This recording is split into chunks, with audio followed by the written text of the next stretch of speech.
right here. All right, let's get this show on the road. Hey, stage manager, let's have some lights.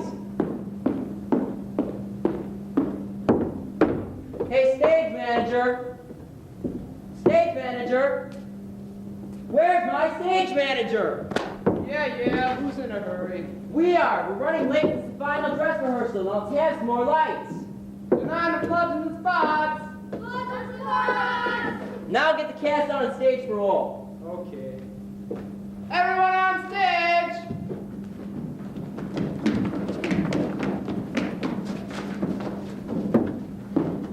We'll start with the technical crew. Stage manager. Yeah, I'm still here. Is your crew here? Yeah, he's right there. Yeah, I'm here. Ready and raring to go. Prompter. Oh, yeah. You're talking. I'm calling roll. No one ever talks when I'm calling roll. I'm here. Sound effects. Here. Wardrobe and props. Here. Makeup. Here. How did you get in charge of all those things? You didn't have anyone else to do it. Oh, that's right. Now for the cast members. Stepmother. Yeah, here. Elder sister. Right here. Younger sister. Present. Fairy godmother. I'm here. Fairy godmother, just your crown. It looks silly. What are you doing? It's supposed to count, wasn't it? Don't you want me to finish the set? Not now. We're about to begin the final dress Well, rehearsal. how about if I hammer quietly? Don't be silly. You can't hammer quietly. Now, let's see. What else have I forgot?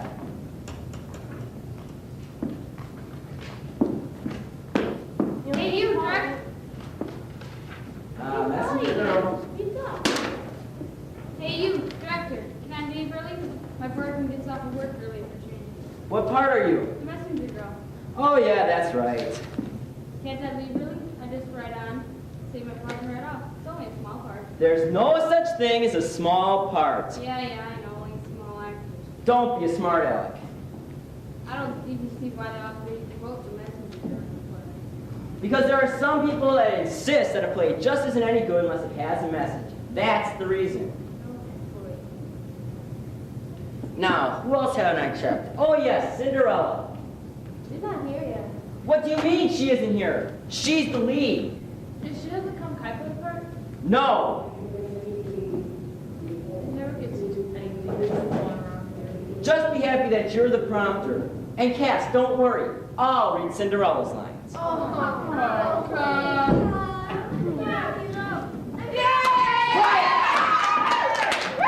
you're late. And no one's ever late to my rehearsals. I have a good excuse. My dad killed my father, and he's foaming at the mouth. That's no excuse. Well, I knew you wouldn't accept it. So I took a cab and it cost me 75 cents. And you're chewing gum. Spit it out. Gone. Now let's see. The prince. Is the prince here? I don't think he can be in the play. What do you mean can't be in the play? His father, when he found out that he was playing part of the prince in Cinderella, he really blew his staff.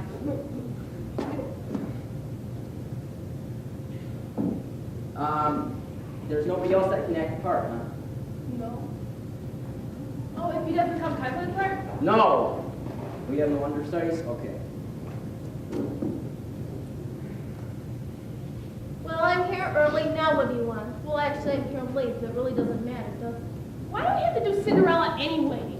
I mean, it is a child's play. We are in high school. When my family found out that I was taking a part in Cinderella, they wouldn't let me rehearse in the house. They made me go out in the garage. Cinderella's a perfectly good story. Hollywood's been doing it for years. Not this version. Now, the authoress is a very good friend of mine. She's worked very hard to make all the parts rich and wonderful. Now, if there's nobody else that I forget, girls, finish getting on your costumes and be ready to go in 5 minutes. I've got a question. Are we going through the whole thing tonight? Certainly we are. It's the final dress rehearsal. Well, I don't know that last part very well. I lost my book. Where? I don't know. I took her on a date last night. On a date? What for? So my boyfriend could help me with my lines. Didn't get much done though. Well, do the best you can. And if you can't remember, make something up. But keep the show moving. Well, right. We're getting a very late start. Do you want me to start with the intermission music? Yes, fade it up, and we'll begin with the show.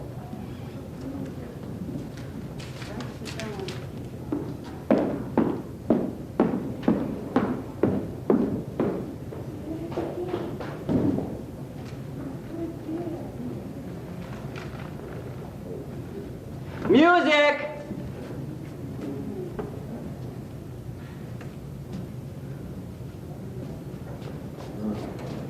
What are you doing? Well, I'm supposed to prompt from this side of the stage, you see, but, well, I was out there helping with the sound effects. He can do his own job. Yeah, that's what you...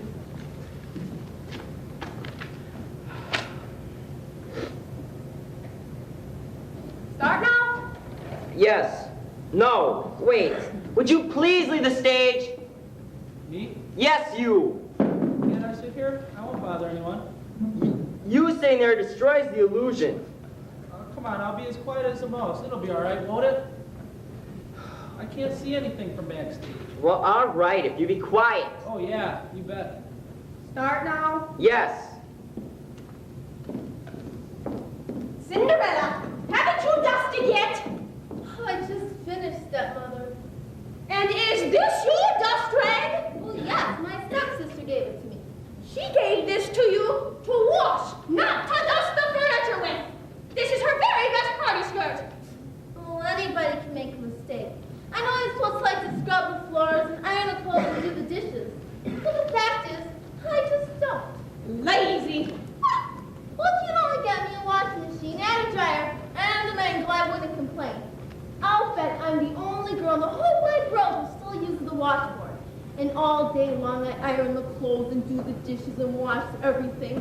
And I never have any even clothes of my own or a chance to go anyplace. Don't be a complainer, Cinderella. Oh, and then I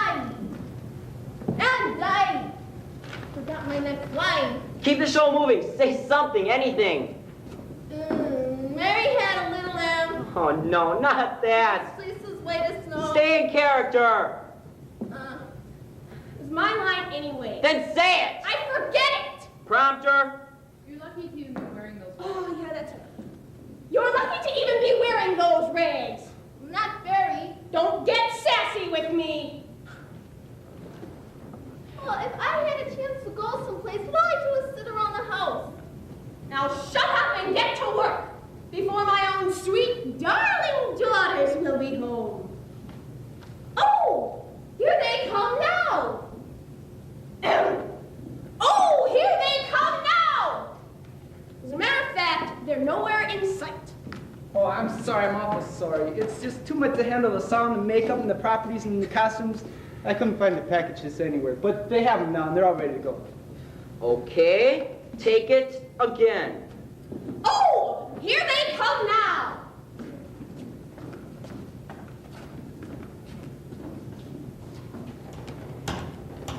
Chicken the dog! Here, let me try. No, I can't either. Come on, follow me. I got an idea. Well, Mother, we're finally home. Sarah, help her with these boxes. Cinderella, my hat's falling off. Sarah, help me, Stop. stupid! Oh, I'm trying to help. I'm trying. You're up. Let's try going. Oh, you girls must be exhausted from shopping. I'll say. Who's? Cinderella, get us some tea. Oh, you girls must be exhausted. Does she have to move on my line? It kills my line. It's very important. I have to be back at the table with 3 cups of tea and 1 line. What am I supposed to do? Have it poured before they enter. Pretend you knew they were coming. Oh, okay. Fine, I'll take it from. Oh, you girls must be exhausted from shopping. I'll say. Who's?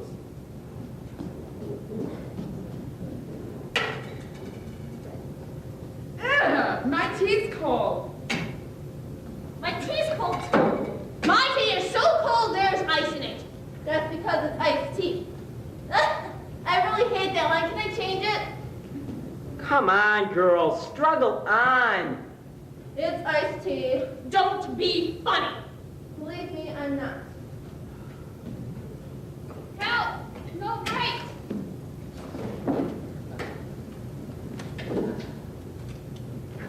Well, I do believe there's someone at the door.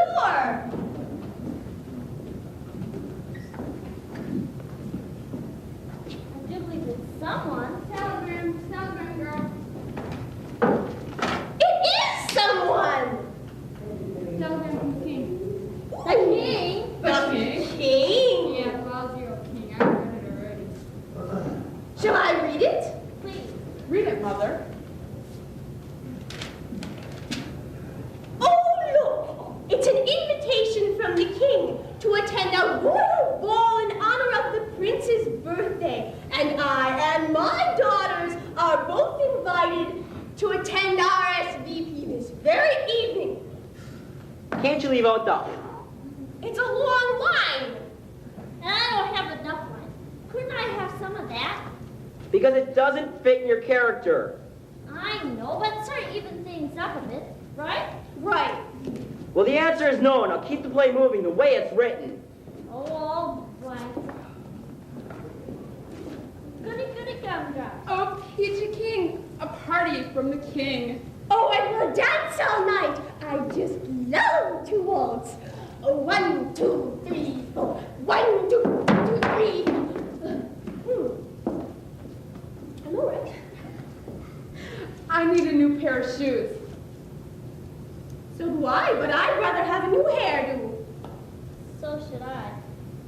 But Cinderella's the only one with small feet. Louder! Louder! They won't be able to hear you. Remember the old lady in the back row? What's up, old lady? Will she be here every performance? No, it's just an expression. Okay. Pick it up again. Can I go? Of course you can't go. You weren't invited. But it says and family. Well, I'm part of the family, even if it is a wayward branch. No, 1,000 times no, you can't go. They won't let you in the palace door with those rags on. Really? Oh, dear stepmother and dear stepsisters, may please, oh please, throw one little dress to go to the prince's birthday party. No! Never. Please. No! Never! Please. No! Well, I guess that settles. It certainly does, you aggravating girl. Now, what's that line again? Oh, boy. Oh, phooey. Yeah, oh, phooey. Oh, shut up and eat your mush. You can't go because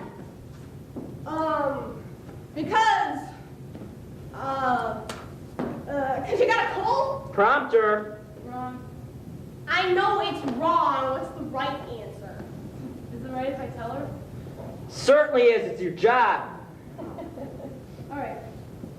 But you can't go with us because it would lower our social position. Oh, yeah, okay.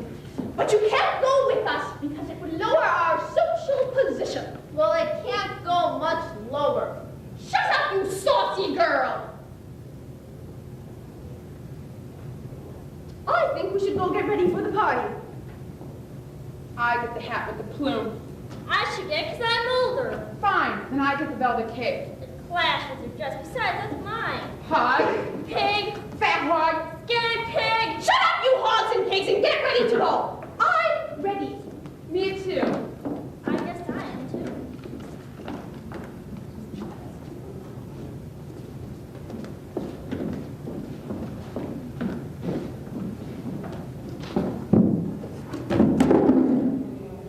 I don't know why I couldn't have gone to the prince's birthday party. Well, even if I do say so myself, I'm a swell dancer. Boy, I wish I could have gone to the party. All right, now Bye. we're fairy godmother. She's looking for her wand. It disappeared. It's nowhere in sight. We can't keep having all these delays. She's gonna have to enter magic wand or no magic wand. I'll go see what's keeping her myself.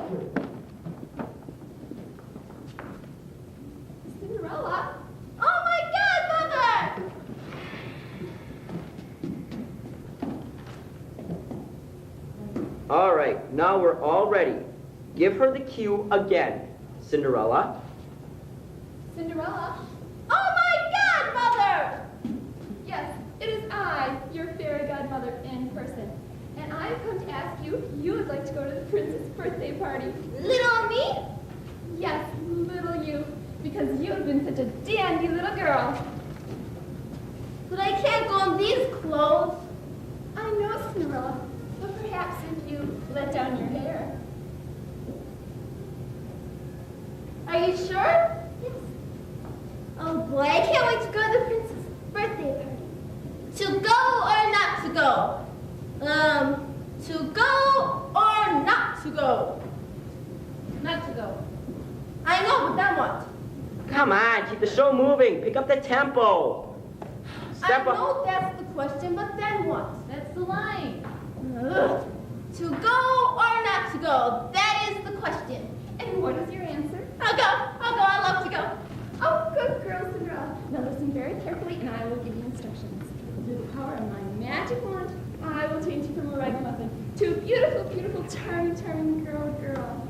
And those 3 glowing lights, I will turn into horses for your carriage, which was not a carriage at all before, but instead a great big yellow pumpkin. But remember this above all: don't leave until 12 at the ball, because if you get carried away with the mood, you'll lose your clothes and come unglued. Remember, leave at the stroke of 12, and dance until the night is done. Bye. Bye. Curtain, curtain, curtain for the end of Act 1. Oh.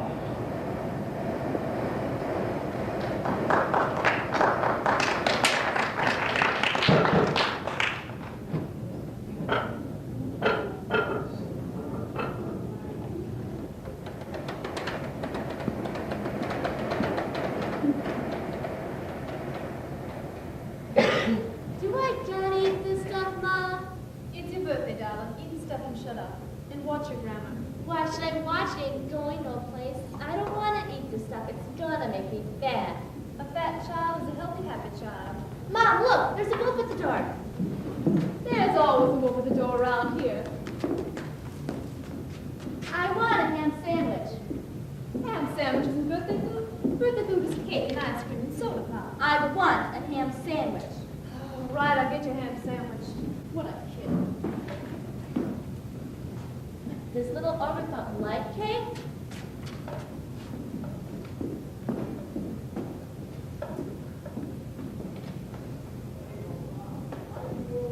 Here's your ham sandwich. It smells like it was in the sun for too long. Well, what are these specs? Sesame seeds. With legs? Who's coming to my birthday party? Hester, and I have a special mystery guest. Hester's always here, and how did you get anyone else here is a mystery. Who's it gonna be tonight? Professor Boggs. He's a famous lecturer, inventor, explorer. He does lots of things. What's he gonna do you out of?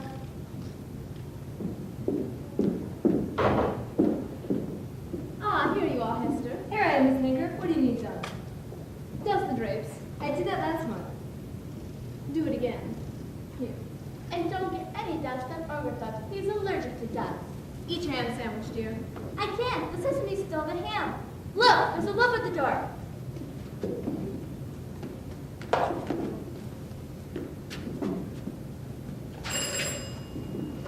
Hello?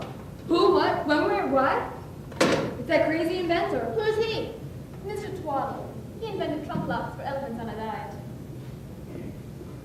Do I have to eat this garbage? It's not garbage, dear. There you are, my dear Lana. Told you there was a wolf at the door. What's this, a party? What's there to eat? Slop. I'm so hungry I could eat a horse.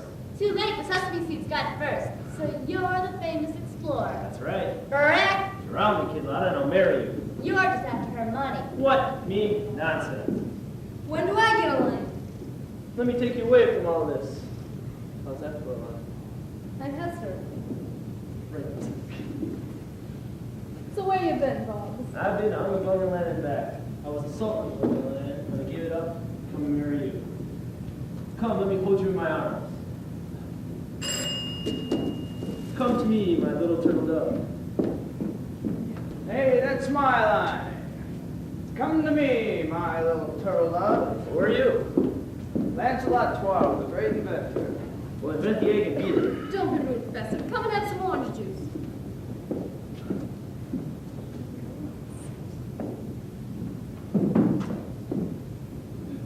Gadzooks, this is orange juice. Who put orange juice in me orange juice? Mr. Twaddle invented gloves with butterfingers. And booties for baby. What are you after here for? Well, if you're after Lana's money, forget it. Forget what? Forgotten about it already, hey? Well, you'll never get her money. What money? The money you already forgotten about. You won't get it because Professor Baum speaks to it. What? Me? Kiko, Yeah, boss. I've got plenty of money. I got money to throw at the birds. Uh-oh, boss. I figure we got a bird here to throw at. Oh, yeah? A vulture. Just look at that beak. Snookums, don't make fun of Mr. Twaddle's snout. That's not a snout. It's a blimp full of orange juice. Gadzooks, remove my proboscis from the conversation. We can remove that schnozola with a steam shovel. Professor Boggs, you allege that you have a magnificent amount of monetary means, but I intend to make Mrs. Hanker even richer than she is. Well, I'm in favor of that. You got another invention, Twaddle? I have something even better, a mind. You got a mind? That's right. No, that's a rhyme. You got a mind. He got a his. I got a mind. What do you got? You have to ask, Sonny. I don't have anything. Not even a line. Junkyard, lumberyard, shipyard. How's that feel?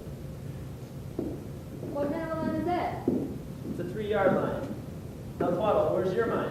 It's that small town. There's no gold in small town. True, my little puffer pigeon, but I intend to grow mushrooms there. You got a mushroom mine? Would you prefer truffles? No, I never trifle with trouble. And we don't mess with no mushroom eggs either.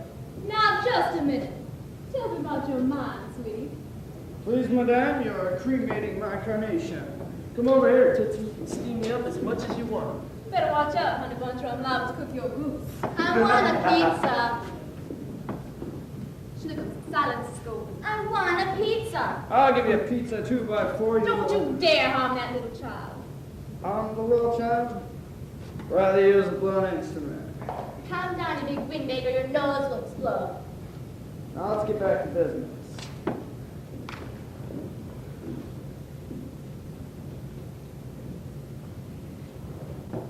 I'll give you the business, baby.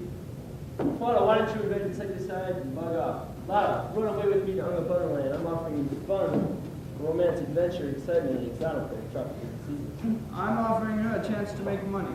Scrap, Buster. Tell me more.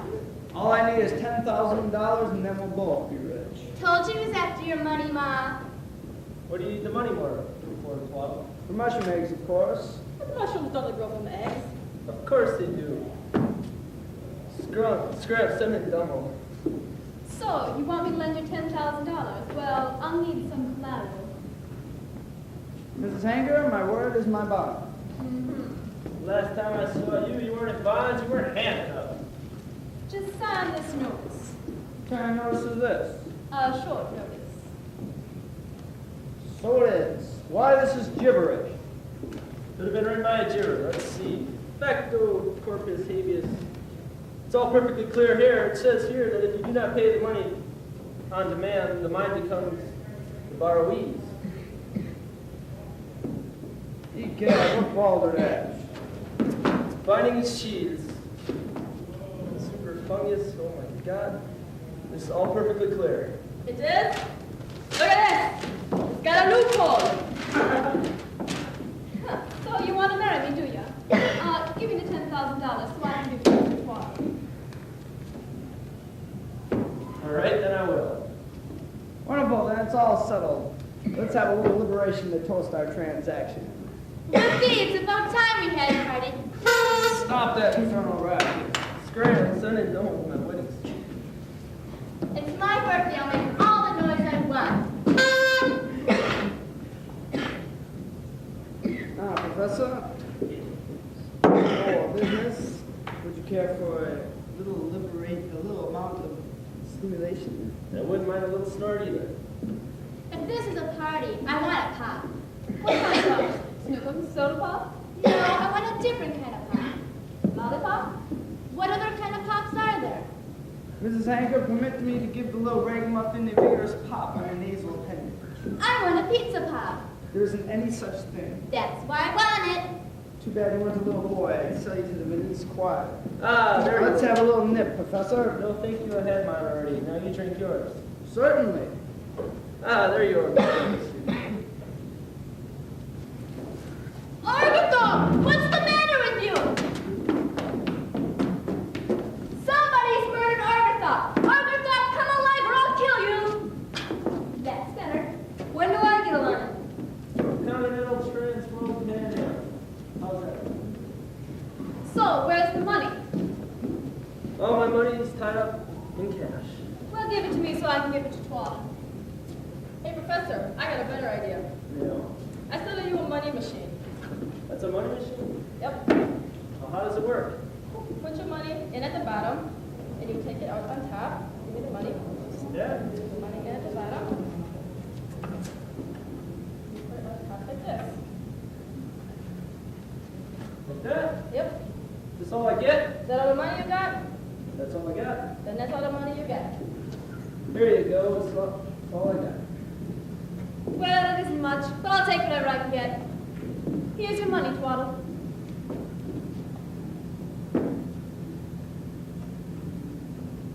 Just a minute. My machine has been called to the fixery at the factory. My money. Nope. Wait. Hey! You're gonna fight. Do it over me. Hey, where's my money? Bash him, Bonds! You don't have money, you infernal scoundrel. Hey, give me back my money box. All right, you're all under arrest. Do you know your rights from your left? You better not mess with Pestle Buster. All right, Pico, alias Delmo. You're under arrest. This is evidence. It has to be impounded. There. What for? Hello, Chief? Yeah, we got him on the old moneymaker trick. Send him to Wagon. Secret agent, huh? The fastest carried around. Then you must be... Porky Rabbit? No. She's Hester the investigator. Hester, the investigator. And you're all under arrest.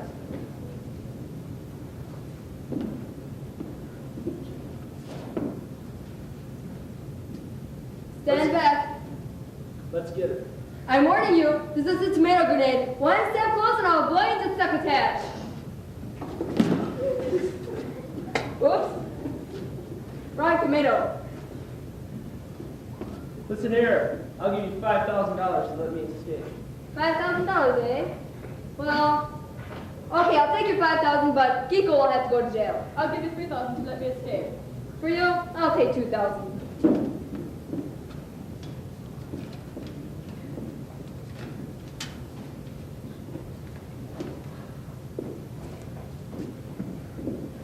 Well, Lana, the wedding's off, unless you come with me down to Bungalow. Me? With you on the bungalow? Not a chance. Okay, well then I'm off. Come back when you got money. Be gone, you scoundrels. Party poopers! I wish I could afford to sell you to the gypsies. And now, Mr. Swaddle, I'd like my loan repaid. You want to repay? That's right. But I never even got the money. Too bad. My contract stated that the money is due back on demand, and if you don't have it, then your mine is my mine. Lock, stock, and mushroom. You haven't heard the last of this, madame. Well, we did it. Did them good, didn't we, Mom? Clean and thicker than a Sunday chicken.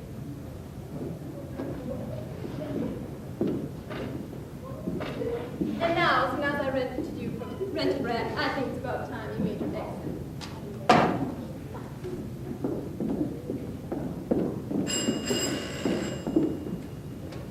Hello? Oh, she is she? Okay, I'll tell her. You're in big trouble, Hester. What for? I don't know, but if you don't know, they're gonna tell you. I think Ooga Booga Land would be a good place for you about now. All right. Thanks for the warning, Miss Hester. Bye.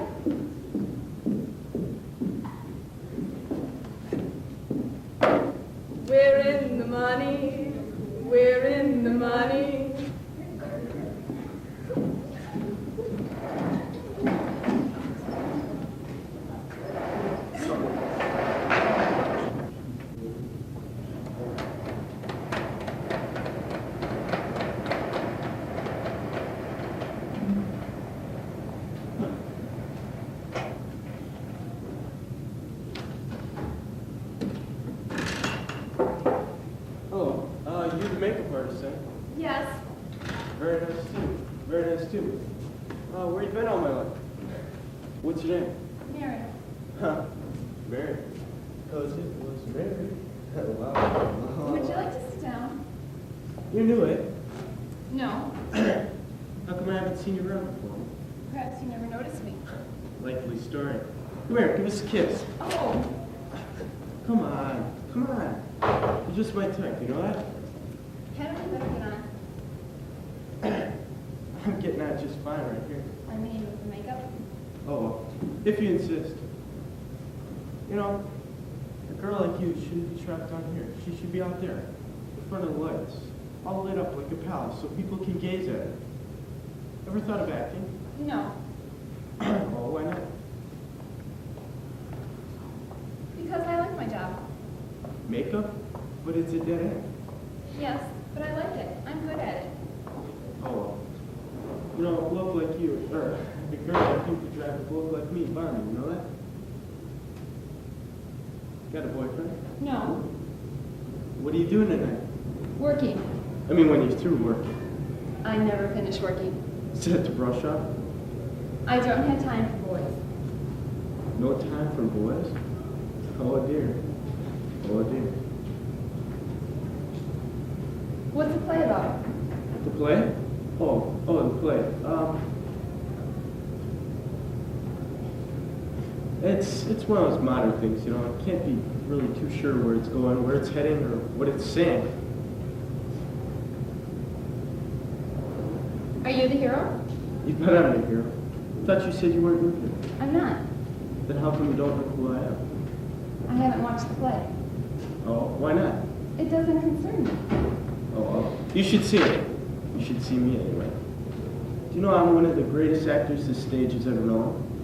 I'm in a histrionic time, the rage of the stage. I'm irresistible. Wouldn't you like to be my Juliet? Close your mouth.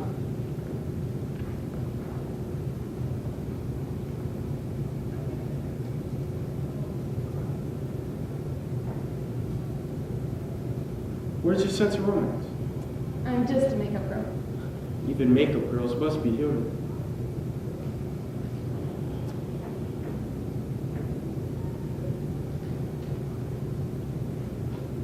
If you haven't seen the play, how do you know what sort of makeup to put on? I have my instructions. From whom? The director, who do you think? You know, him then. Yes. On intimate terms? Not what you mean by intimate.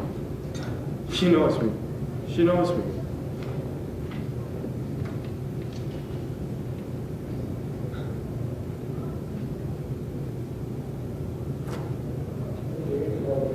Well, didn't he try to get you to act? Why should he? It was a makeup artist he wanted. But it's a waste. A waste. What a waste.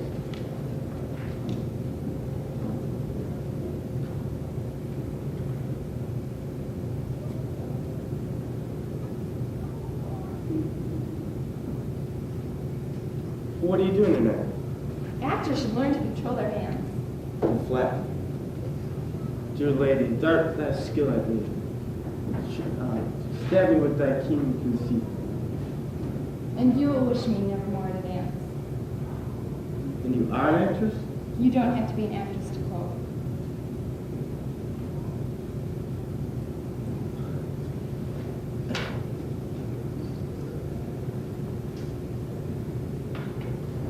Would you like to take a look at yourself now?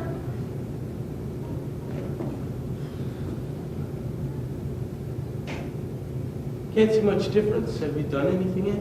It's the beginning. Shall we go on?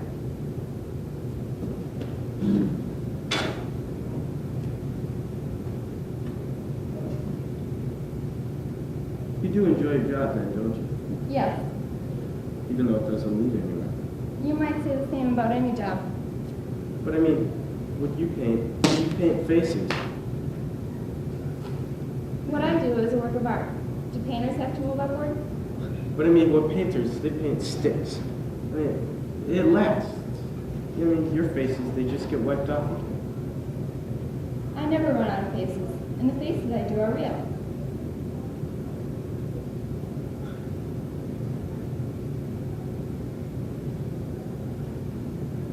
Got a boyfriend? No. We should at least get married. Why? Because it's a waste, as I said. Are you married? Yes, we're sluck. Why worse luck? Because when you're married, you're not so free. I mean,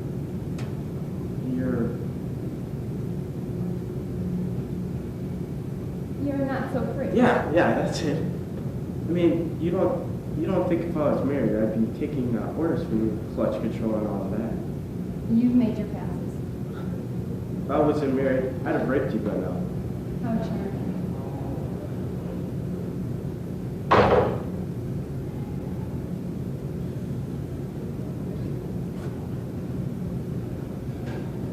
Would you like to take a look at yourself again?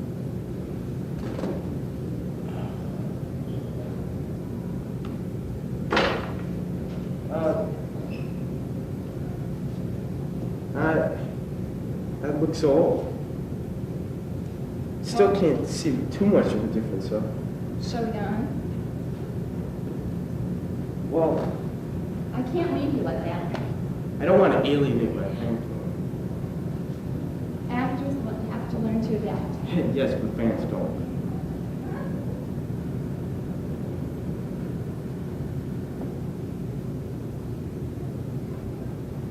Actors look the same, no matter who they may be dressed up to be. Don't you believe it? You know, I have a lot of girls in my fan club. And now you'll have a lot of women in your fan club, too.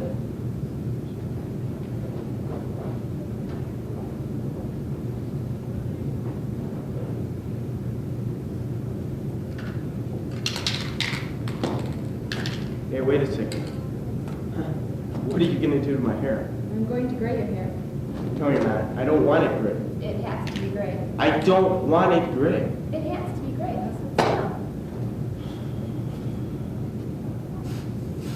What are they trying to do? Knock me right out of reckoning?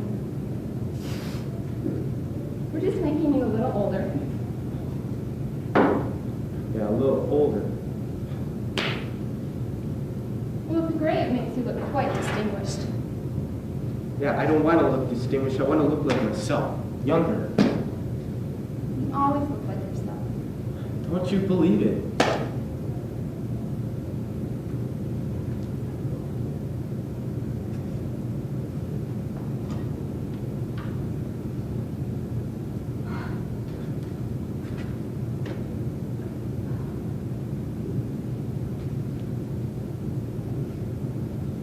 Take it then, if you're not married, you don't have any kids.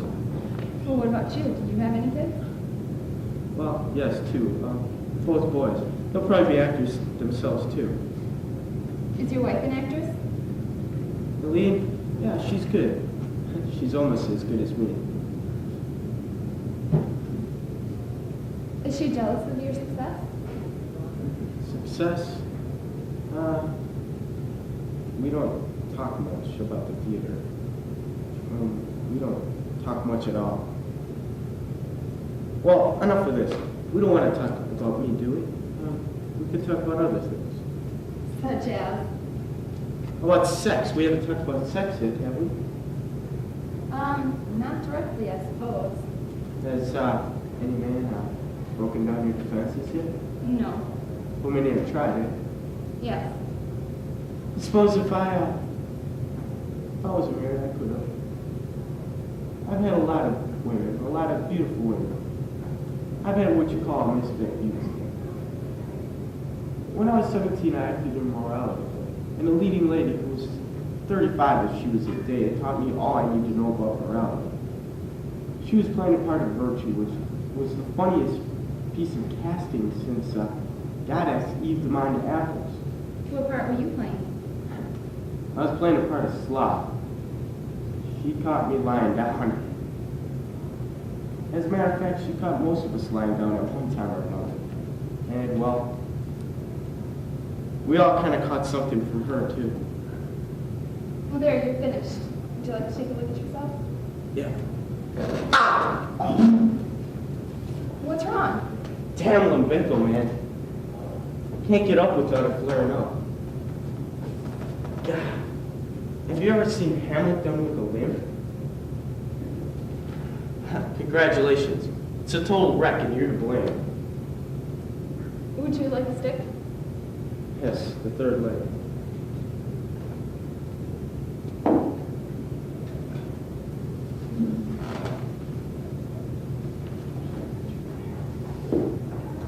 So what do you think? How do I look? You look fine. I look fine, do I? Does anyone ever say that to someone who really does look fine? When I say to you, you look fine. When a person starts telling you how fine you look, it's an insinuation that you're heading to a point of no return. I think you look like a kind old man who is a model for all young actors. I feel like a young, selfish, decrepit man stuck in an old, wrinkled up body. I think it's time for you to get on stage now. Well, someone should be by any minute to get me. Mary, I have a confession to make. That superstar bit, that was all quite publicity. I mean, I never made it quite on stage. Don't really have the hero or the main part. I kind of got a minor part. And you see, it comes back to when I was in school. I mean, I could have made it. I really could have. Because when I was in school, they sent a man down to check out my Hamlet. And you know what he wrote? He said, Jack Lindy's Hamlet stands up to the great Hamlets of our own time. There were times when I could close my eyes and I could hear Gielgud and Oliver themselves. But Mary, you need luck to get up there among bright lights. And well, luck was never my strong point. What went wrong? Everything. Backbiting, getting into wrong characters, everything. See, if you don't get in with the right people, you just get stuck with the spirit characters. Yeah, I should have never taken this part. It won't do me any good. Why did you take it? That's the way it is in this lousy profession. If you want to eat, you take what you're given. You stand there in line for hours on end, with your notes and your cards in your hand. You hand them to this guy. He sits there for hours on end, and you wait, and you hope that he calls you in, and you pray. But you hate him when he does, because you know for the next 6 months, you're going to be condemned to this person that means nothing to you. And when you get done, you're none the better, none the wiser. Why did you take the part? Like I said, to eat. Well, I think I'd best be wanted on stage. Won't you please see the performance tonight? No, Don't you ever stop working? not really. You want on stage, Mr. Winway? Thank you. Goodbye. Goodbye. Thank you for making me up. Sure.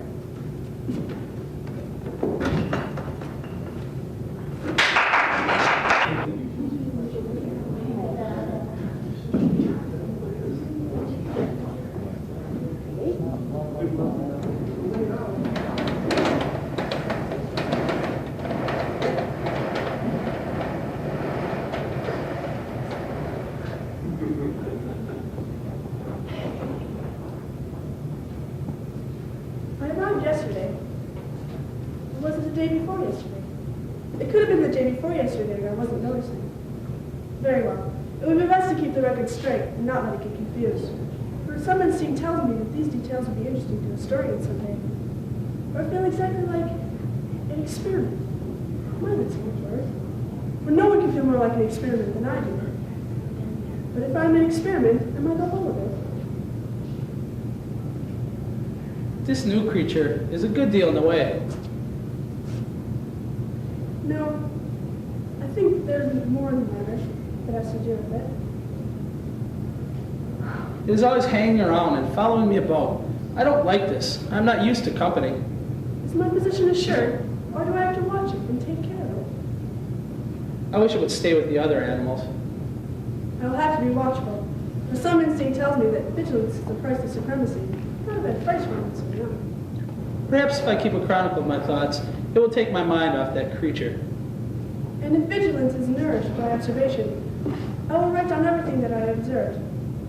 First, I have observed that there are not enough stars in some places and too many in others. But when last night the moon got loose and slid and fell out of the sky, a very great loss. It breaks my heart to think of it, but there's not another ornament like it for beauty and finish. It should have been fastened better. I wish there were 5 or 6. Could never tire of looking at them. Stars are good too. I wish it would not talk. It is always talking. I followed the other experiment around the other day to see what it might be for. I cannot make it out. It has frowsy hair and blue eyes. It has no hips and tapers like a carrot. And when it stands, it spreads itself apart like a derrick. I think it may be architecture. Although I thought it was going to chase me, I found it was only trying to get away. I got it up a tree again. Privacy and silence are all I ask for. I need my privacy. My life is not as happy as it was. He doesn't care for me, that's for sure. I go to the water's edge, and when the water is still, I look for an answer. Am I not beautiful? I do not know, for beauty is a secret that is kept from me. A secret I would share. But still the question is there. Am I not beautiful? I know the answer doesn't lie in any changing image, in the constancy of his eyes. I'm much too hampered here. What I need is a change of scene. Tuesday, Wednesday, and Thursday, all without seeing him. It is a long time to be alone. But still it is better to be alone than unwelcome. I had to have company. I was made for it, I think.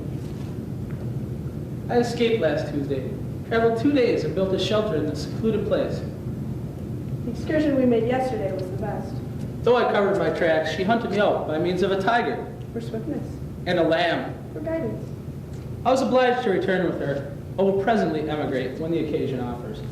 Adam, why do lions and tigers feed on flowers and strawberries when their teeth would indicate that they should eat other animals?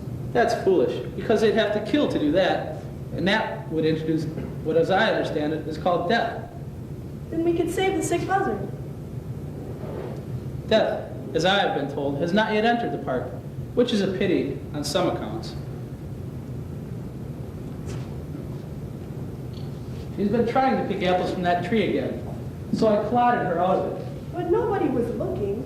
Is that sufficient justification for you to chance such a dangerous thing? Your grammar is really improving. Don't change the subject. Well, you cannot learn except by experimentation. Or a feeling, an instinct, feeling that you know something. Oh? For instance, I know that I was made from a rib taken out of your body. That's foolish, outlandish, and at least doubtful. I have not missed any rib. Perhaps because I am always at your side.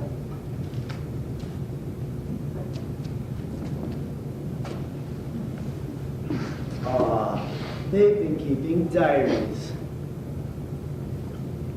The vanity of man's history. And oh, the history of woman's vanity. How secure they seem. How dedicated to their self-importance. What would happen if they had knowledge of both good and evil? Could they handle the alternatives? Or would doubt invade their apple of Eden like an affectionate worm?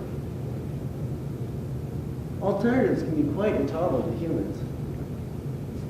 Not to a snake, though. For I love to alternate between that lonely, caressing underground and that unsteady magnitude above it with great ease. Who else can alter his point of view simply by looking at the darker side of things when it's too bright?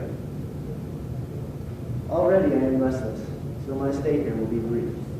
A parenthesis, gracing their ramblings with a sting of truth. I yearn to return below. She is taken up with the snake now. In a way, I am glad, because the snake talks, and this enables me to get a rest.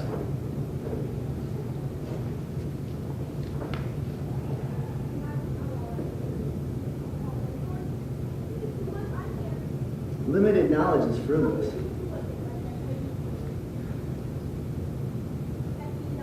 There are some things you can find out, but you won't ever know you can by guessing.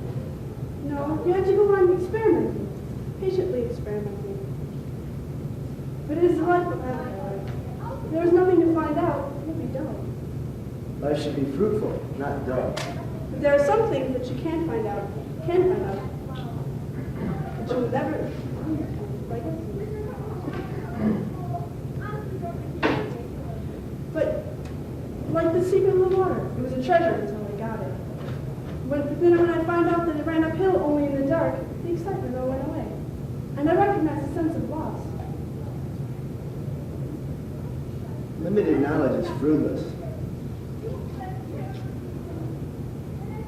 But there seems to be a limit to everything. For instance, if you throw up a feather, it sails away. If you throw up a cloud, it comes down. And the stars, I know they're not going to last. I've seen some of the best ones melt and run down the sky. If one can melt, they all can. And they all can the same night. I know that star will come. But I will sit up every night and impress the sparkling fields on my memory, so that when they are taken away, I can make them quickly night in the sky again, and double them with the blood of my tears. Applesauce. What? There's nothing worse than total dedication to partial knowledge. But I've proven my theories by careful deduction and observation. Your conclusions, though charming and folksy, would never interest historians. They're here to know, to learn, understand. This tree is the only tree in the garden, beg your pardon, park, which can be true knowledge, the unending and unfolding. How? She says the snake advises her to try the fruit of that tree, and says the result will be... A fine and noble education. I told her there would be another result, too. It would introduce death into the world. Then we could save the sick buzzard and furnish fresh meat to the spotted lions and tigers. Keep away from that tree, Eve. No. I foresee trouble. What do I have to do? Experiment. I will emigrate. And will all that knowledge make him love me? You'll be the apple of his eye. I rode a horse all night, as fast as he could go, hoping to get clear out of the park before the trouble should begin, but it was not to be.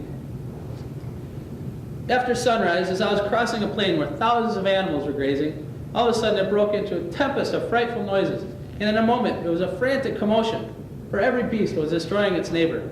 I knew what it meant. Eve had eaten the apple, and death was coming to the world.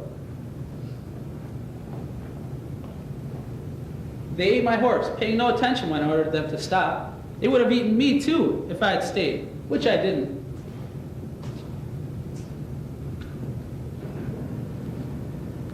You see what you have done? You've made me lose my property. Here, have an apple. You are willful, stubborn, and incapable of rationality.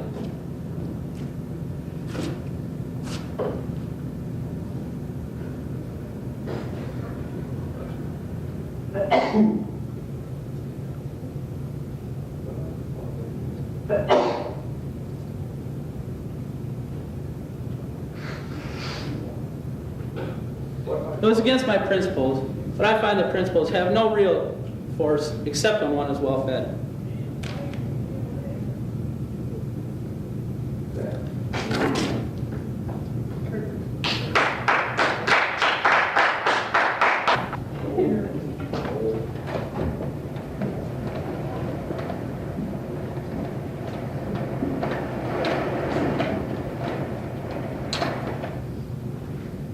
Good morning, Mr. Bagley. Oh, good morning, Jill. It's nice to see a smiling face. Oh, Mrs. Estes isn't smiling. Then I probably work again. I guess it won't. Here, let me try.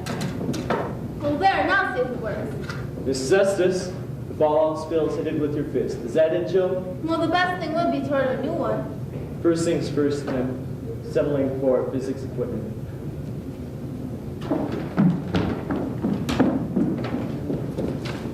Did Joe tell you? Yes, she did. And then it nearly broke an eardrum. Anyway, Rick Fester's in the outer office. He said you sent for him. The insolent whelp. I know the way he acts. Send him in. If you ask me, you're wasting your time.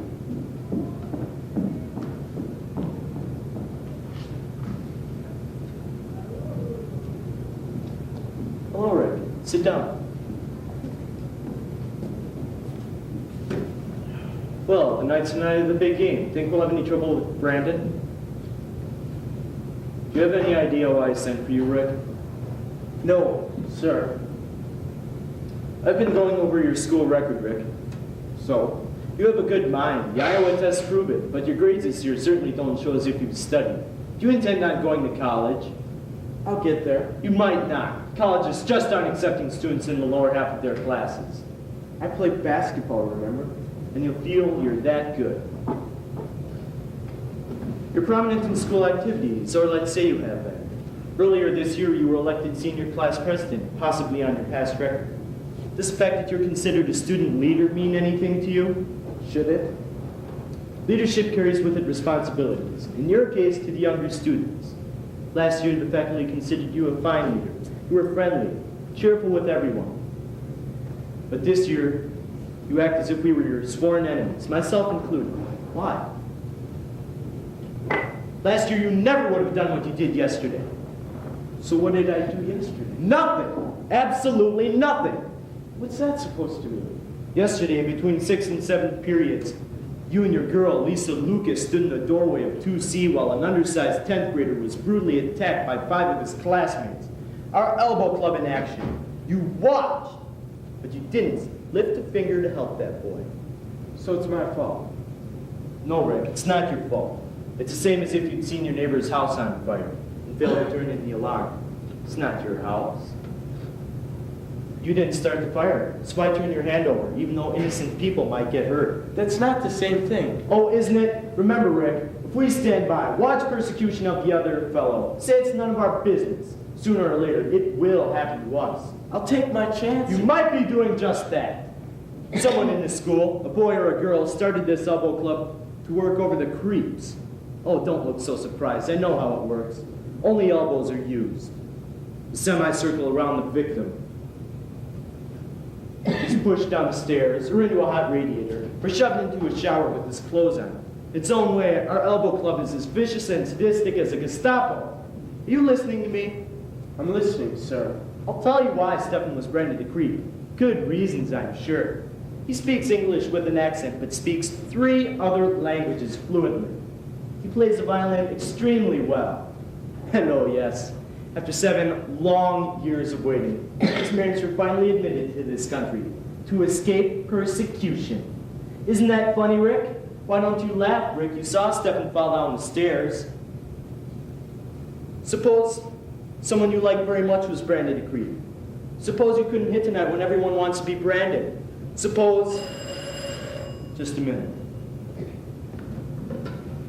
Hello? Yes? I'll be right down. You wait here, Rick. I'll be back. Oh, hi, Rick. I didn't know anyone was here. Hi, Joe. It's finally Karen shouldn't be in here. We're so crowded. Hey, how do you think you did on the English test? I don't know. Probably C. Well, I'm sure I got 1 wrong, maybe more. Not much time to study. Hey, how many periods do you work in here today? Well, 2 and an hour after school.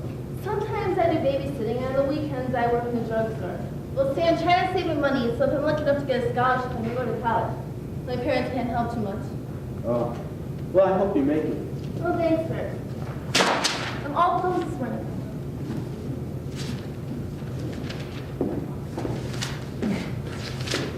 Wow, isn't this cozy? Lisa, how'd you get here?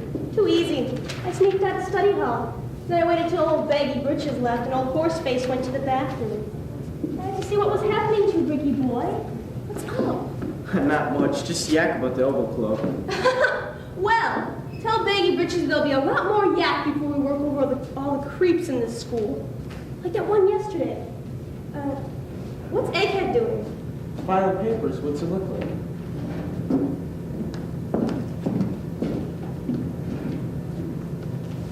Hey, it's the history test, the master copy.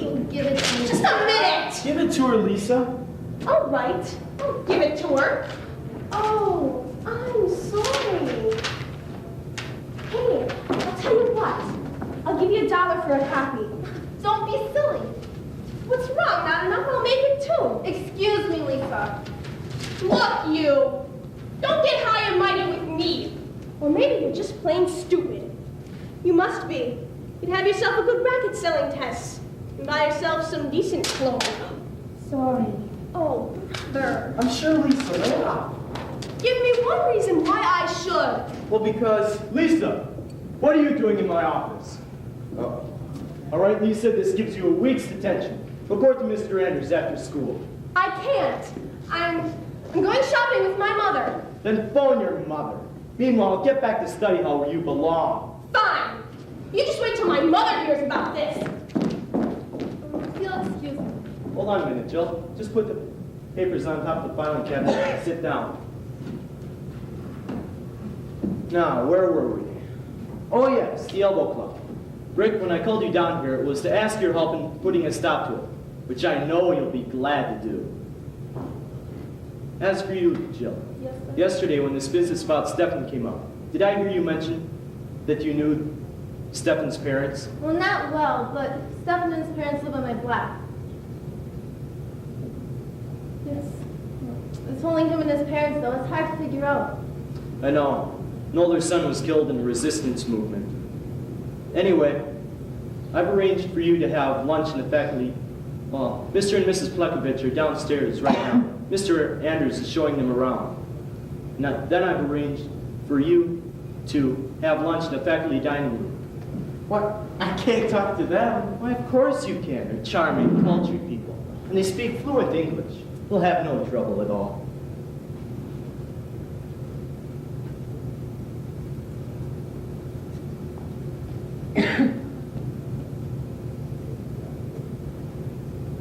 Mr. Begley, is this the reason why you're calling us? Yes, and I want you to take Rick and introduce him to the Plekoviches. I'm sure they'll be impressed with our star basketball player. Well, I'll be glad to go, of course, but I don't think you understand about Lisa. What's Lisa got to do with this? It's just that she and Rick have been going steady for a long time. Well, have now since the beginning of the year. And I don't want all the other kids to I'm think... quite sure no one is going to think anything. After all, you're just following my instructions, right? We certainly want to win that game against Brandon tonight, don't we? Let's see, what is that Glasgow student in? Oh yes, here it is. To be eligible for extracurricular athletics, a student must maintain a C average and be cooperative with faculty members at all times. If he is not, he may be dismissed by the coach or upon recommendation by the principal. Well, you two had better hurry along or you'll be late for lunch. Mr. Begley. Nothing.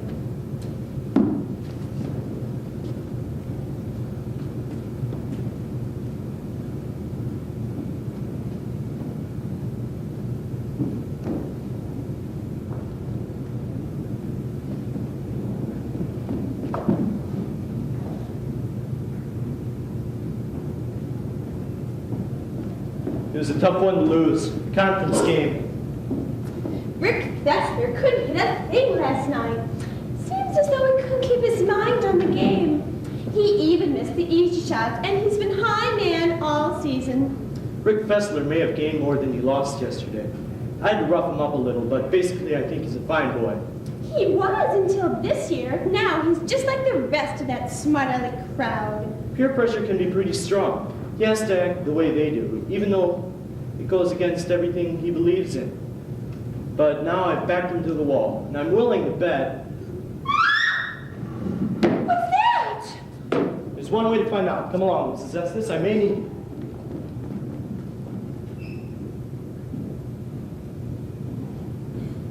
Come in this way, dear. I'm all right now. Jill, why did those girls push you down the stairs? I'd rather not talk about it. I understand. Take her to the nurse, Mrs. Estes. If I could only wash my face, it would only take a minute. Of course. Use my wash. Offer, Mrs. Estes. Shall I go anyway? No, leave her alone. To see Jill lying at the bottom of the stairs like that. But she won't say a word. I have a pretty good idea. That's the school interphone.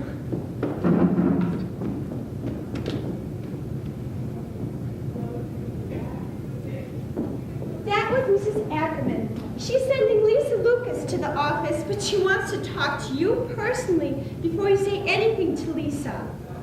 All right, I'll go talk to Mrs. Ackerman. And when Lisa comes, send her in here.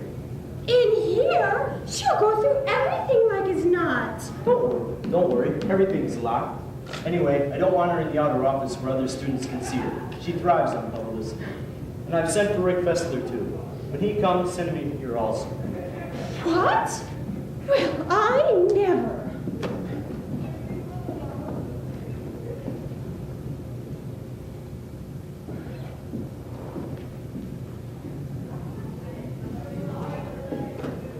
Lisa, Geez, how dumb does he think we are? what do you mean? Well, Biggie Butcher sent for you, didn't he? And he knew I got sent to the office. So he leaves us alone with the intercom switch open so old Horseface can just listen in. Huh? That's bad after what you did. Why, what do you mean? News travels fast. I ran into Ron Harris in a hall. He told me you and your stooges made with the elbows. Who was it this time? Take a guess. Not Jill. Who else? The mealy-mouthed little creep. Try to horn in on us, will she? How do you think I felt yesterday afternoon? Everyone laughing at me, asking me if we'd split up. And you dope, eating in the faculty lunchroom, holding a chair for sweet little Jill, and that awful old woman. Hey, she wasn't that old and she wasn't that awful either. And I liked them, the Plekoviches. You liked them? And what about Jill? Did you like her too? Well, she was darn nice about it. She didn't want to go on account of us. She didn't my foot. She's had her eye on you for a long time now. And come to think about it, Yeah? skip it.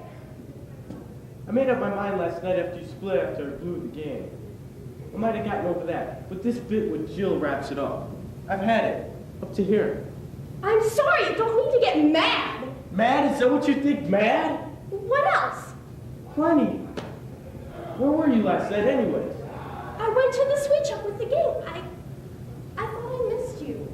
Well, that's it. I've had it. We're complete. Completely. We're through. You want us to draw you a picture? Why, you lousy creep! Lisa. 4 girls are waiting for their mothers in Mr. Ackerman's office. This is Mr. Andrews' office. Your mother is coming too. My mother. Fine. You just wait till my father gets here. This was off when I left. Never know which way it will work. Anything wrong, Rick? Wrong. No, Mr. Bagley? Yes. I've done a lot of thinking since yesterday about the Elbow Club. And if there's any way I can help, I will. Thanks, Rick. I'll appreciate it. And Rick? Yes. I'm sorry I had to pull that power play on you yesterday. I'm afraid it may have upset your game. Well, it did kind of bug me, but I guess maybe I learned something too. Such as? Well, maybe I do kind of have a responsibility to the younger kids. Good. Then you have learned. All the teaching's not done in the classrooms, you know. Very well, then. I won't keep you any longer. You're excused. Thanks. Mr. Bagley, Yes, Rick. can I see Jill, just to find out if she's all right? Be my guest. She's in the workroom. And Rick, Yes, Jill's a pretty nice girl. Good looking, too. she sure is.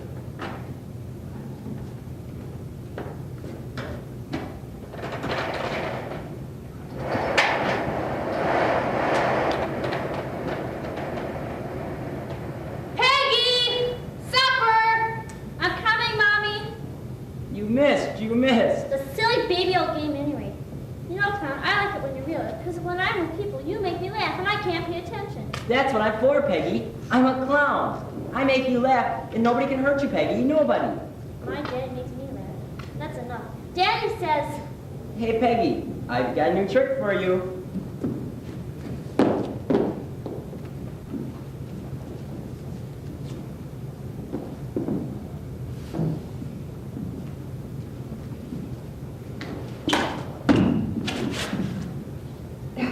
I bet your daddy couldn't do that. I don't know, but my dad can lift me up real high and spin me round and round until I'm dizzy. That's fun. Wasn't it fun when I threw that blackboard eraser? Yeah. But I got blamed. I always do. What about the time I broke Jimmy next door's bicycle? Really, Clyde, I wish you act more grown up sometimes. But you have to laugh. My dad makes me laugh. Not like me, Peggy. Hey, Peggy, I've got a new song for you. Another one? Listen. Isn't it rich? Are we a pair? Me here at last on the ground, you in midair. Send in the clowns. There ought to be clowns. Quick, send in the clowns. That's Peggy! Supper! That's a new song. Dad I made up a long time ago. But it's a good song, isn't it? Yeah. Well, we gotta go eat that old supper. Who wants that? Peggy, supper! I'm coming, Mommy. I've called you 3 times now, Peggy. Who wants that old food anyway? Who wants that old food anyway? Sit down, Peggy, and put your napkin on. George! George, supper! Coming, Margaret. Well, Peggy. Hope you didn't burn down the school today. Ah, it's an idea, Peggy. No, George, no! Hey, what's the matter? Get off me, you big elephant. That's it. You can't sit there. Why not? That's where the clown's sitting. The clown? He's sitting there now. Oh, I'm sorry. I'm sorry, Mr. Clown. I didn't see you. He's no faker, Peggy. Nobody can see me but you. There's no one sitting here, is there, Peggy? Of course not. Now watch out. The soup is very hot. I'm as hungry as a bear. Hey, Peggy, look, a whirlpool. Whee!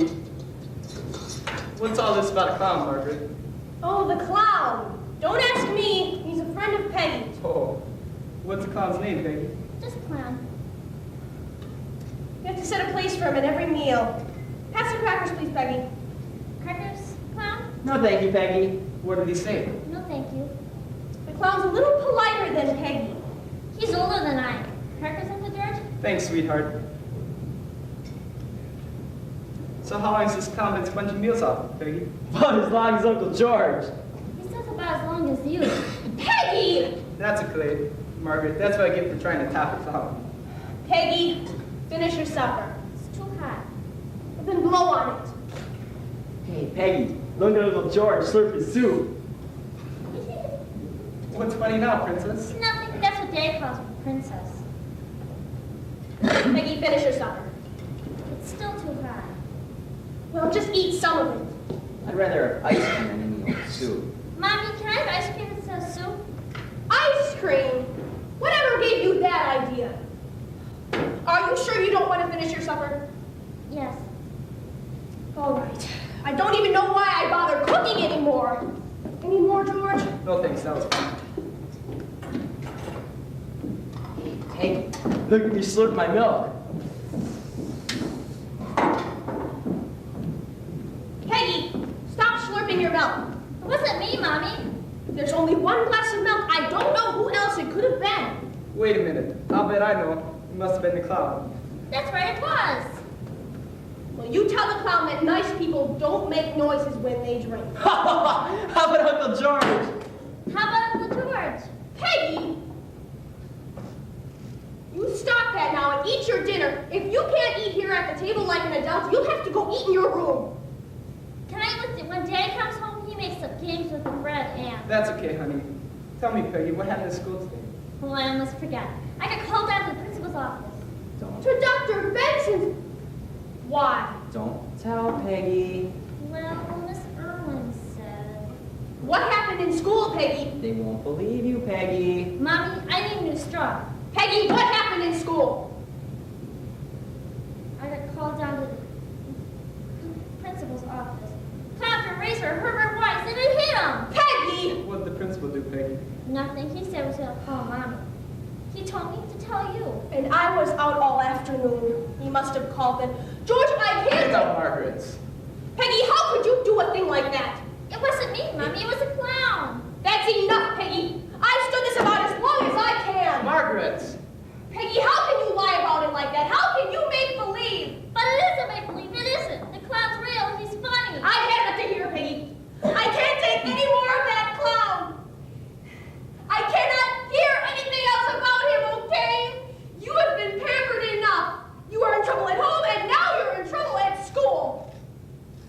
easy, Margaret. No, I won't take it easy. Peggy, you have been pampered enough. You have been tempting this clown all this time. Peggy, I can't take this anymore. No more clown, do you hear? But the clown has to eat. Stop it. Stop it with that clown. He has to eat. Well, he isn't going to eat in my house again. She's crying, Peggy. Mommy's crying. But it wasn't me, Mommy. It was the... Stop it! You are not going to have a clown in this house again. Never, never, never! Peggy, she's crying. Mommy's crying. Mommy. Mommy. I'm sorry, George. Eat your supper.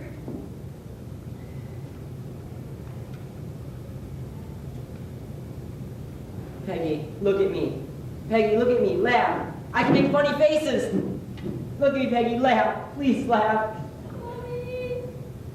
Peggy, go to your room. Go ahead, just go. Can the clown come with me? I don't care. I don't care. Just go. Just get out of here and go.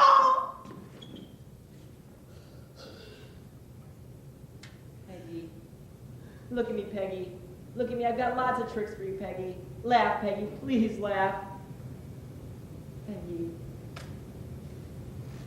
Mommy doesn't like a clown. But you do, don't you? Sure, and Daddy does too. I missed Daddy at supper, didn't you? But I sat in his place. Wish he'd come in when Mom... Oh, it's nice to have you. Until Daddy kisses me goodnight. That's why I'm here, Peggy. So nothing can hurt you. Nothing. I'm glad, clown. Hey, Peggy. Let's play something. Okay, let's play house. I must be the mommy and you must be the daddy. But who will be Peggy? That's silly, clown. This'll be Peggy. But if this is Peggy, and Peggy's not real, how can I sing her a lullaby? I'm surprised at you, clown. You're making believe to be the daddy. Oh, is that it? Okay. Time to go to sleep now, Peggy. She's an awful naughty child, isn't she? Oh, you have to get to know her. She's okay. Peggy, I've got a new lullaby for you. Want to hear? Okay. All the toys are quiet now. All the dolls are still. Peggy's going rock-a-bye upon a sleepy hill. Sleepy hill so far away, lost behind the night. Peggy's going there to stay until the morning light. It's a very pretty lullaby, clown. I know, Peggy. I learned it from your dad.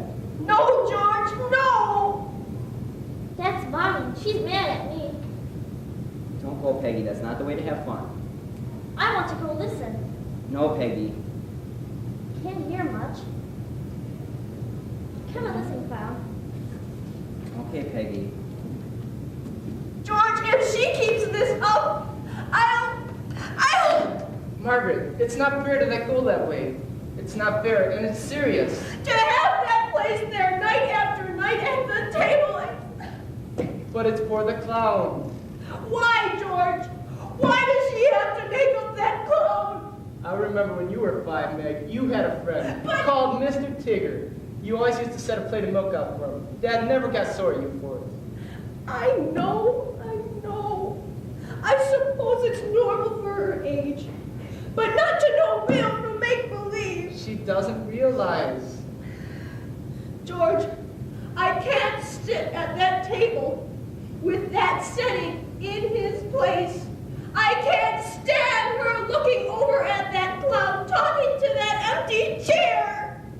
She's still a baby, Margaret. But asking when Daddy's coming home to kiss her goodnight and explaining the stories Daddy's telling her. Telling her! George, it's like living it all over again! She doesn't realize. She doesn't know what it is yet. And lying to me. Blaming everything bad she does on that clown. George, when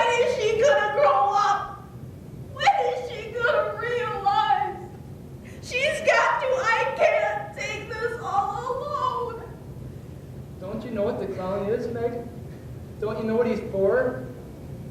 Peggy realizes that her daddy's gone, but the clown makes her laugh. He makes her forget.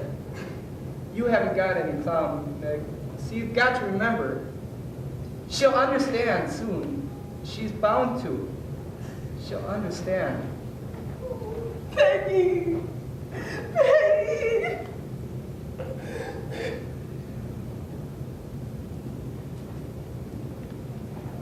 Peggy, look at me. We can play games. Peggy, look at me, laugh. Laugh, Peggy. No, not anymore, Clown. Why? Peggy, I can make funny tricks. Peggy, don't understand, please. I understand now, Clown. I grew up. Peggy, don't grow up, don't. I can't make you laugh. It's my daddy. He's dead. Peggy, don't understand, don't understand. My daddy's dead. Oh, Clown, make me forget. Don't make me understand. I can't, Peggy. You do understand. No, Clown, don't make me understand. I have to go now, Peggy. No, Clown, don't leave me. Don't go by my daddy. I have to go. You'll feel better in the morning with your face in the pillow, Peggy. No, don't go, Clown. Lie down, Peggy. It's time to go to sleep. Why do you have to go? Because, Peggy, you understand. It wouldn't be real to you anymore. Yes, it would. It would be real. I wouldn't be able to make you laugh. I couldn't do tricks for you anymore. Lay down, Peggy. When you wake up, I'll be gone. You can pretend I'm real, but I'll never be real again. Go to sleep now, Princess, and I'll sing you a lullaby. Daddy's lullaby. All the toys are quiet now. All the dolls are still. Peggy's going rock-a-bye upon a sleepy hill. Sleepy hill so far away, lost behind the night. Peggy's going there to stay until the morning light. Goodbye, Peggy. Goodbye. Bye, Cloud. Bye, Peggy. Towards my ladies, welcome one and all. We're grateful you do grace this Players' Hall. We hope that this drama will delight your noble sense of hearing and of sight. The play that we present to you has a theme of dreams. How young Will Shakespeare, now in London town, lay fast asleep. Heroines unborn came unto him one by one. Young Will awoke, his destiny to keep. In Shakespeare's time, the players on stage, costumed simply in their daily dress, did play their assigned roles. So as to be consistent with the past, our players so appear in their own clothes, as done in times of old. Please settle in the comfort of your seat, and hearken to the ladies you shall meet. Were his dreams born, or silence crept, into historic fame while Shakespeare slept?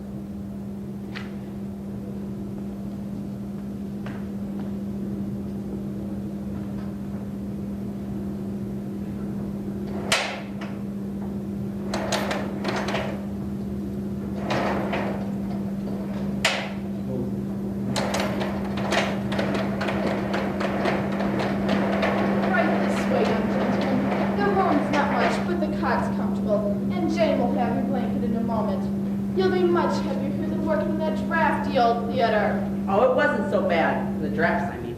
I'll light the candle. Oh, there's no need, Mistress Ford. I'm going to be asleep soon. No trouble. Now what can be keeping the girl? Jane, hurry along. You know, I can't sleep without a bed cover. I mean, I am used to it. Who wants to get used to something like that? At least here in my inn, you'll eat whenever you're hungry. That'll be something of a novelty. A stable boy has a future. You're wise to give up the theater. Well, it's more of a question of the theater giving up on me. I wasn't much of an actor, you know. I wouldn't know a good actor from a bad one. Ask me about eggs. Something I can understand. I tried to find a good bed cover. You were gone long enough to weave the blanket. You can't be any colder than it was in that old blanket.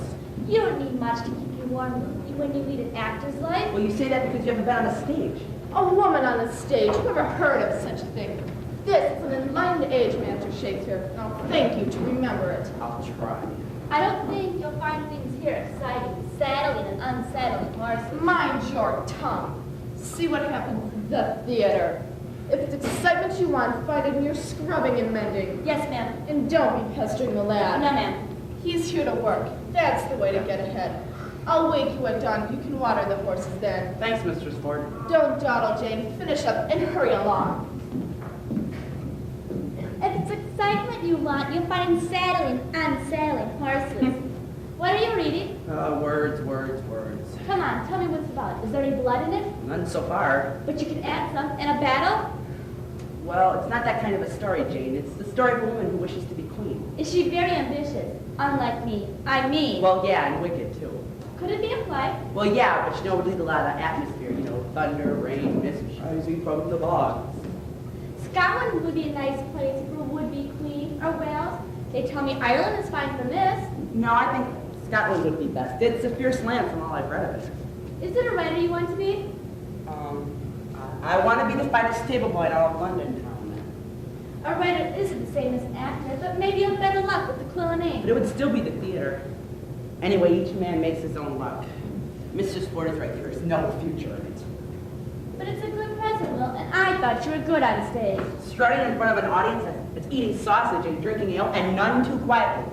Once, I forgot my lines, they started throwing oranges at me. I remember, I was there. You did a duck for catching as they flew. And you thought it was funny, didn't you? Sorry, Will. You saw what my life was like as an actor. I shudder to think what my fate would be as a playsmith. If I want to see a play, I'll just open my eyes and look around. All the world's a stage. Go away, Jane. Stable boy needs to sleep.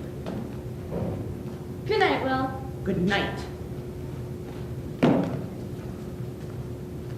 It is not enough that I have my own doubts. Now I've got Jane to kneel. And why shouldn't I give up on the theater? Anything's better than duck and oranges. I'm so tired.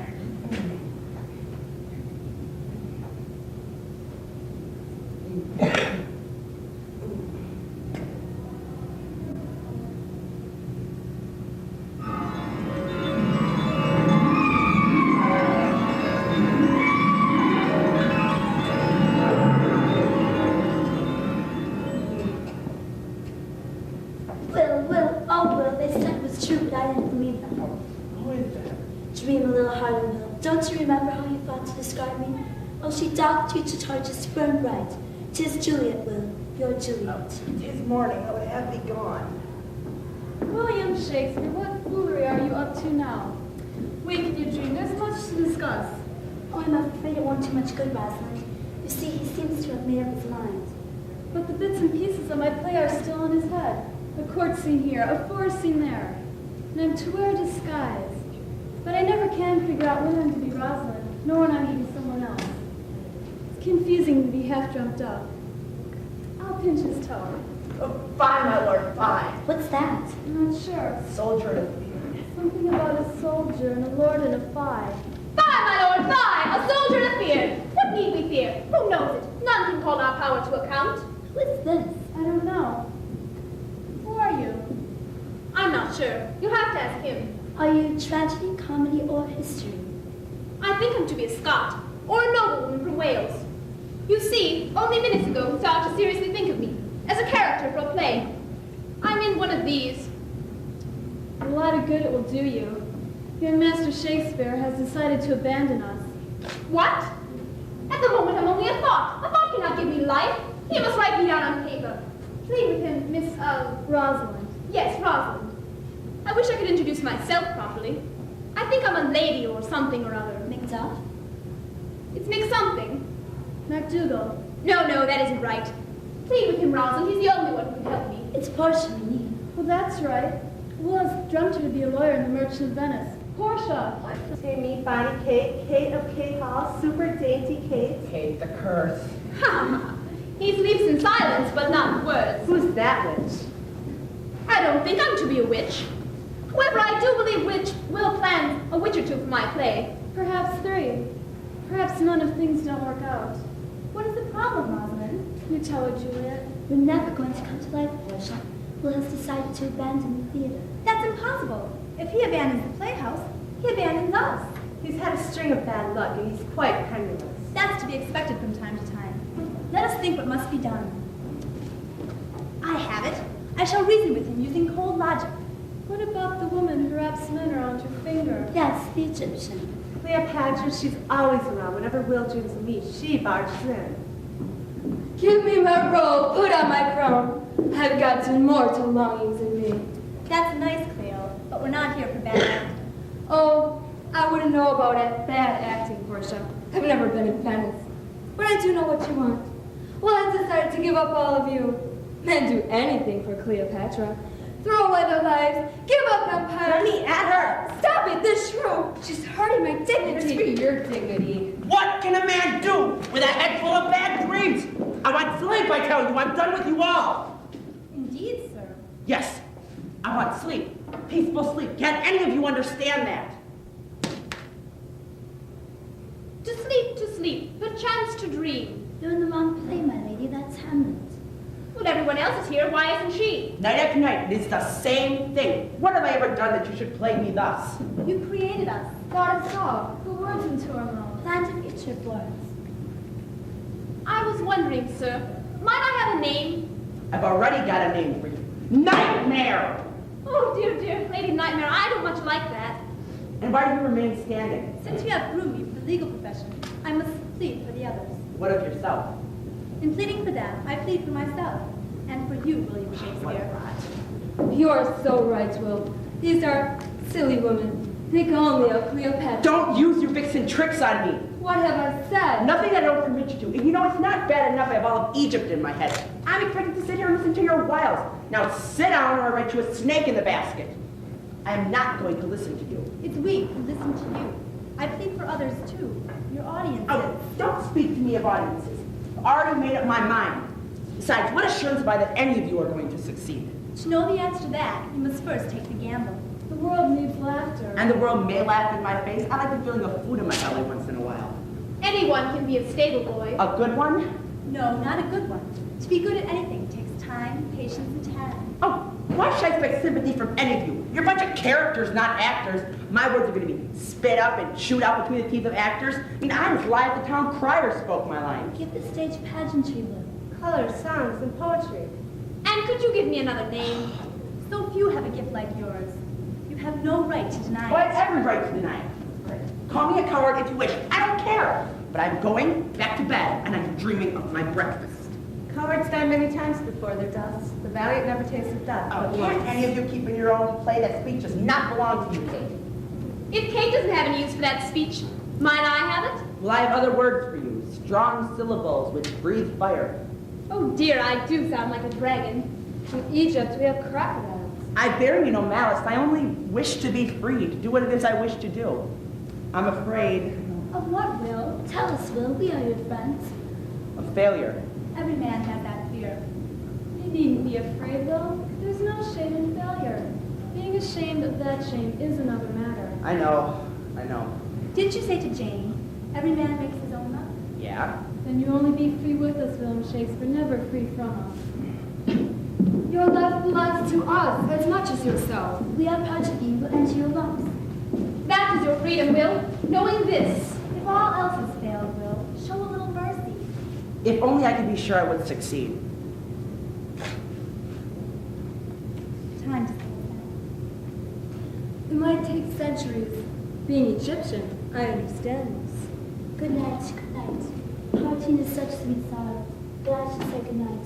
Till it be morning. I'll give you Egypt, Will. Armies to march across the land. Great ships to sail the Nile.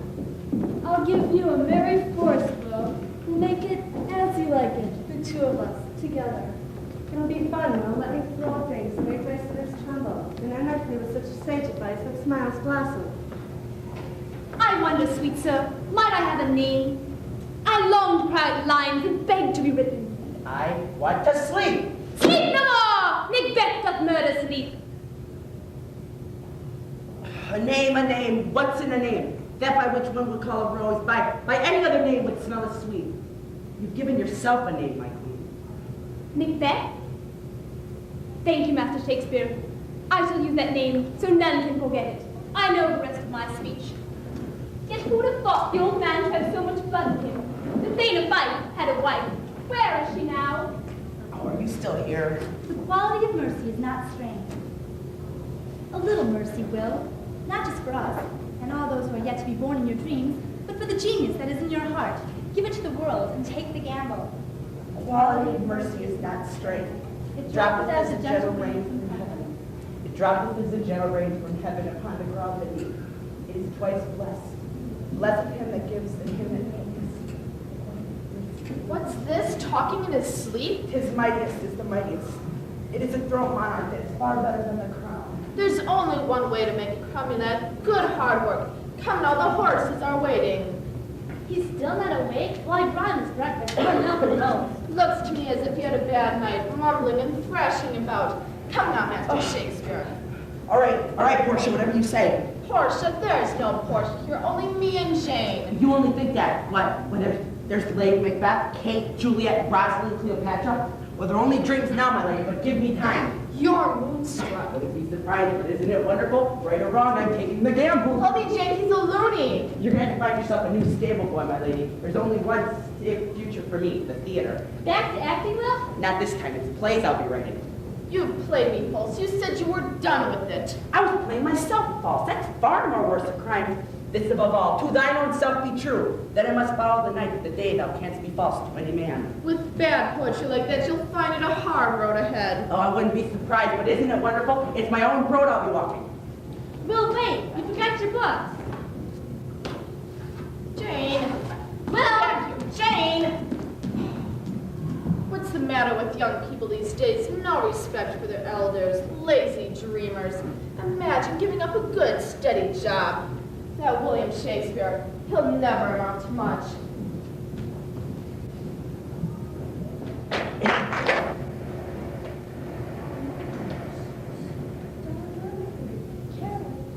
Caroline, play the game. Let's play the game. There's no time, silly. It takes time to play the game. Play going to China! Don't talk so loud. We don't want loud in here. Pop will be here soon. We can't play when Pop is around. Let's play a little. Let's play going to a hotel. I want to be room service! I want to be room service! You know, going to a hotel takes hours. It's just awful. We have to stop for something. Caroline, listen. I heard Mama told Baby Papa and the car's got to be here. And Papa has got to come home by bus. Maybe he'll never get here. We can play for a long time. Did she say that? Well, come behind the bushes for a minute.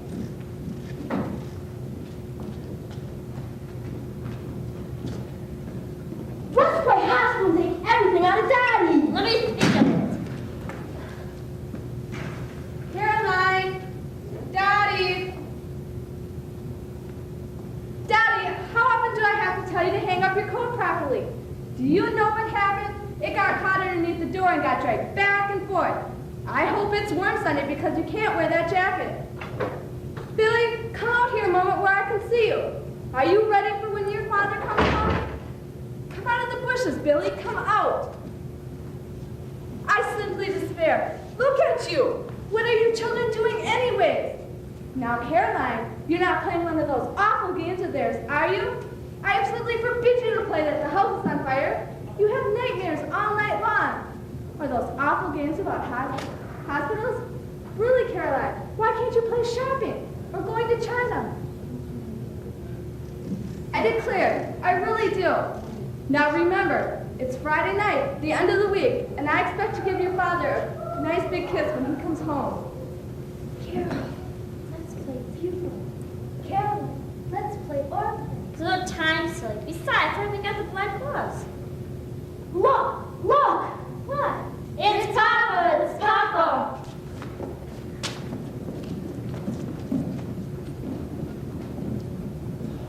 Why, after all, you're early. Jerry drove me to the corner, picked up a little flask for the weekend. Well, I wish you wouldn't open up your little flask around the children. Where are the children? They were here a minute ago. They're hiding somewhere. Well, you should teach the children that it's their first duty on Friday nights to rush towards their father, to grovel, abject thanks to him who gave them life. Oh, stop that nonsense. On Friday nights, after a week of toil at the office, a man wants to see his wife and children clinging to his knees, tears pouring down their cheeks. Where are the children? Caroline, Dottie! Oh, they're here a minute ago. They're hiding somewhere. Hiding? Hiding from their father? Or playing one of those awful games of theirs. Listen to me, friend. Those games are morbid. They're dangerous. How do you mean, dangerous? Really, no one told me when I was a bright speed that children are half crazy. I only hear fragments of their games, naturally. But you realize that there's like nothing better than to imagine us away? Away? Yes. Dead. Well, you know what you said. What did I say? Your dream. You and I were on a Mediterranean cruise. It was Hawaii. And that we were somehow alone. Well, I didn't imagine them dead. I imagined them with Mother, or Pa, or Aunt Henrietta. I hope so. You're a brute, and everyone knows it. It's Caroline. She's the one who starts it all, and afterwards she has those awful nightmares. What does Caroline say in her nightmares? Oh, when she's awake too. You and I are away. Come in, you'll see them at supper. What has the weatherman predicted for tomorrow? Floods, and you're going to stay home from the golf tournament tomorrow and take care of the children, and I'm going to the Rocky Mountains. You'll be home by noon.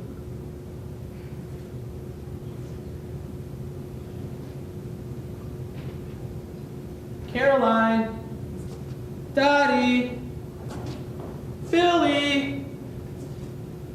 No instrument has yet been discovered that can read what goes on in another's mind, asleep or awake, and I hope one never will be.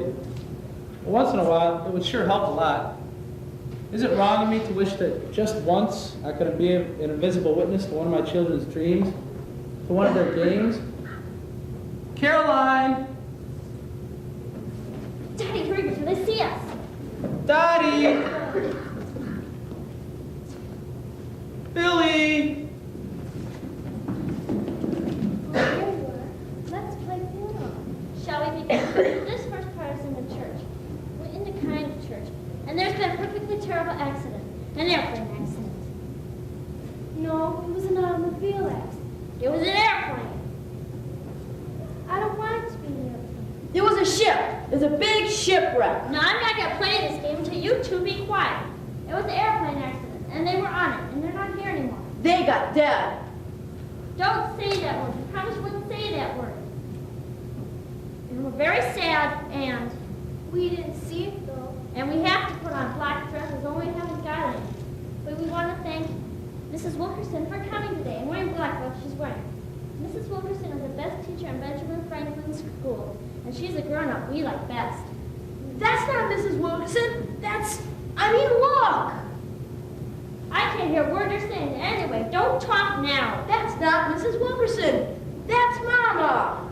What's the matter with your eyes? Mama's not here anymore. She went away. It's Mrs. Fenwick. No. It wasn't so sad about Grandma, because she was more than 100 anyway. And she used to say all the time, I won't be with you always. Things like that. Now how she get Mama to go ahead? I guess she's glad she isn't anymore. So? Are we orphans now? Real orphans? And we don't have to do things anymore? Daddy, don't say everything.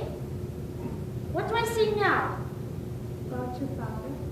Yes, Papa was a very fine man, and he used to swear bad words. All the time, he'd swear words. Well, maybe a little. He did. I used to want to die. Well, he didn't ever say anything very interesting.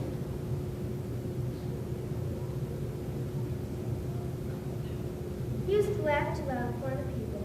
And he didn't give Mama enough money to buy clothes. She had to go to town in rags. Terrible old rags. Pop would go like this. I haven't got it. I haven't got it. You can't squeeze blood out of a stone. Yes, he did. And Mom would say, I'm ashamed to go on the street like this. And Pop would say, I'll have to mortgage. That's what I'll have to do. Billy, don't you ever say that. Such an awful word. Don't you ever say that again. Papa wasn't perfect, but he'd never done a mortgage. Well, that's what he said. Most times Papa did his best. And he tried. Everybody makes some mistakes. He used to drink some, too. He used to drink oceans. And Mom would say, don't you think you've had enough? And Pop would say, down the hatch. Yes, he did. Just as the hair of the dog that bit it. Mom would say, you want to kill yourself before our eyes. I used to want to die. Billy, don't get so excited. And you too, Dottie. Pop was a very fine man, and he tried. Only,